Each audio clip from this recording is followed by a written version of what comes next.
Matar tomato curry simple and టేస్టీగా ఎలా చేసుకోవాలో చూపిస్తున్నాను. హిందీలో మటర్, మన తెలుగులో అయితే పచ్చి బఠానీ అంటారు. సరే, ప్రాసెస్లోకి వెళ్ళిపోదాం రండి. ముందుగా స్టవ్ ఆన్ చేసి కడాయి పెట్టి ఆయిల్ వేసుకోవాలి. ఆయిల్ వేడెక్కిన తర్వాత జీలకర్ర, ఆవాలు, 2 ఉల్లిపాయలు, 2 పచ్చిమిర్చిని కట్ చేసి వేసుకోండి. ఈ కర్రీకి ఆనియన్స్ ఎక్కువగానే వేసుకోండి, టేస్ట్ బాగుంటుంది. ఉల్లిపాయ వేగిన తర్వాత అల్లం వెల్లుల్లి పేస్ట్ కూడా వేసి వేయించండి. తర్వాత ముందుగా పచ్చి బఠానీలను కడిగి పెట్టుకున్నాను, వాటిని కూడా వేసి ఉప్పు కూడా వేసి ఒక 5 నిమిషాలు మూత పెట్టి వేగనివ్వాలి. 5 నిమిషాల తర్వాత తీస్తే మటర్ వేగిపోయింది.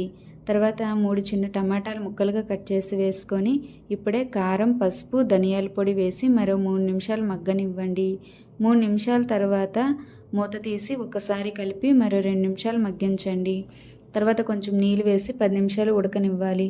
10 నిమిషాల తర్వాత తీసి చూస్తే నీళ్ళంతా ఇంకిపోతాయి. అంతే అండి, కర్రీ రెడీ అయిపోయింది. ఈ కర్రీ అన్నం, చపాతీ దేనిలోకైనా చాలా బాగుంటుంది.